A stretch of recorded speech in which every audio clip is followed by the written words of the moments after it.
When I moved back to Pike County about 10 years ago, I started helping out once again at the local church camp. And it seemed like for whatever reason, well, going to bed was a struggle for the kids. And one of the things I came up with was let's do some activities later. In fact, it's called Later with Jimmy. And a lot of that stems from, I know that at least for me, especially in being more of a night owl myself, some of the things that were most helpful to me learning, I learned from later conversations with my mom or with my grandma, who seemed to be people who stayed up later themselves. And so, as you can imagine, with that sort of childhood and upbringing, it's with great interest that I have in looking at Luke chapter 22. As we looked at last week, Jesus started the Last Supper, or what we call the Lord's Supper, and taking that last Passover meal, his last free night. And as we think about it, he gives a lot of good talk a little bit later, after taking that Passover meal, after having this Last Supper. And let's read one point of that, where Jesus talks about true greatness in Luke 22:24 through 30.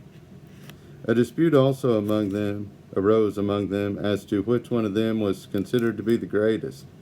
Jesus said to them, "The kings of the Gentiles lord it over them, and all those who exercise authority over them are called benefactors. But you are not to be like that. Instead, the greatest among you should be like the youngest, and the one who rules like the one who serves.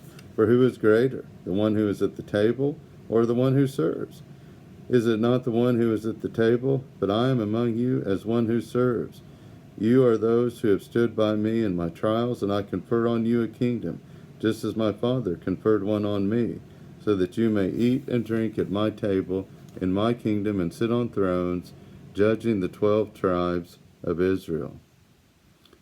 So the disciples are arguing, who is the greatest? They were ambitious people, and they have discussed this previously, so it's no surprise that they're talking about being the greatest again. People still long for greatness today. You long to be the best teacher that you can be, the employee of the year, the number one student, the MVP athlete on the team. And Jesus reminds them that this is what the world is like. The Gentiles let you know who the boss is. Back then they were called benefactors. Today we are more diverse with our terms, like governor, mayor, district manager, and CEO. There is a clear-cut pecking order. You have authority over him, but this man has authority over you. And so it goes on down the line. Jesus does not want his disciples to get so wrapped up in the greatness of this world. He wants us to be great, but he says long for spiritual greatness. The greatest should be like the youngest. Jesus is not calling seasoned veterans to act like teenagers all over again. He wants the retirees down to the teenagers to act like little children. He does not want the distinguished elderly man to prance around bragging about all the work that he's done for the Lord over the years, and you better listen to what he says and do it like how he says, whether you like it or not. That's not what he wants. He doesn't want the young adult to smolder with resentment, thinking, who made you Lord and Master over me?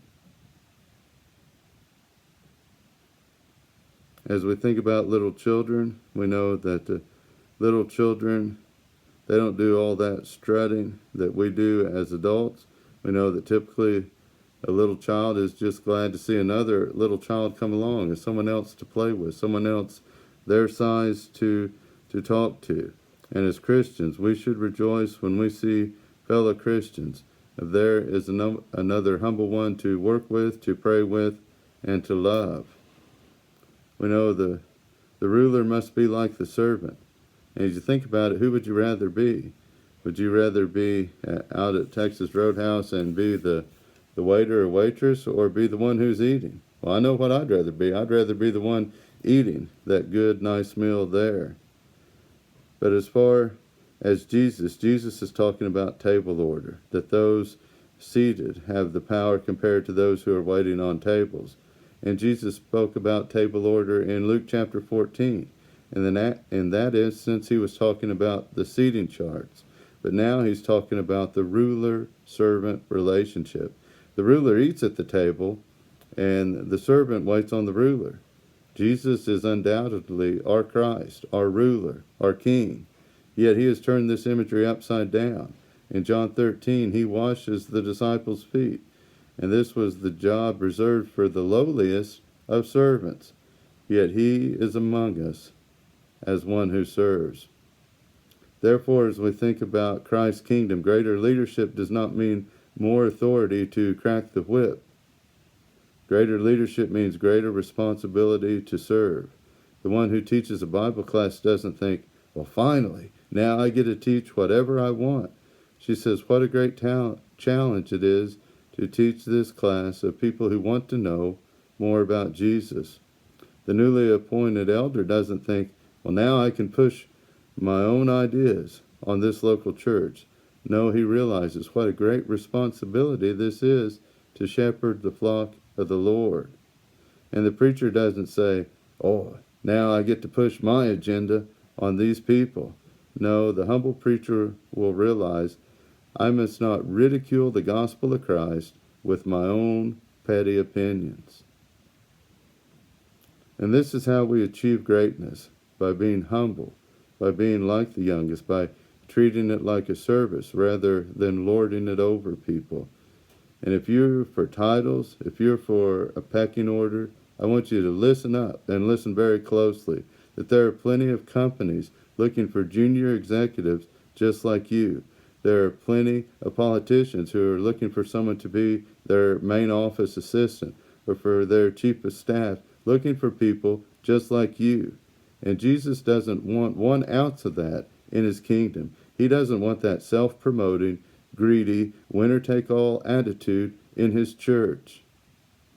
But unfortunately, that attitude has wreaked havoc in the church in the past and will again. But his desire is just get all that out of there. And if you see that if that ambition is in your heart, I hope that you will get it out of your heart before you do more damage to yourself, to Christ's church, and to others. Jesus tells his disciples of a reward, that they had stood by him in trials and they would share with him in the future banquet in the kingdom, that they would share great roles of sitting on the 12 thrones, judging the 12 tribes of Israel. And as you think about lessons before, we spoke of the wedding supper of the Lamb in Revelation 19 and verse 9. And I would suggest that this is the meal that Jesus is looking forward to in this statement. We all expect to eat in this great supper, yet we do not expect to sit on one of the 12 thrones. We know that's for the apostles. But yet part of the statement is in reference to the 12, but yet we're also promised the privilege of reigning with him. If you think about 2 Timothy 2, there in 2 Timothy 2, verses 11, 12, and 13, we are told, if we endure with him, we will also reign with him. And so we look forward to sharing with him in that eternal reign in heaven. And we know that we're so thankful for all the blessings that we've received here on earth below, but we know that the blessings that he gives us in heaven are even greater than anything that we've received here upon earth. And so there is nothing wrong in desiring greatness. Hopefully you want to be the best person that you can be. Hopefully I want to be the best person that I can be. But let's not fall for the Gentile idea of greatness from the first century.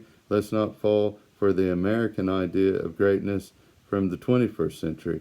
Let's follow Jesus' idea of greatness as laid out here for us in Luke 22. That is the path for you and for me.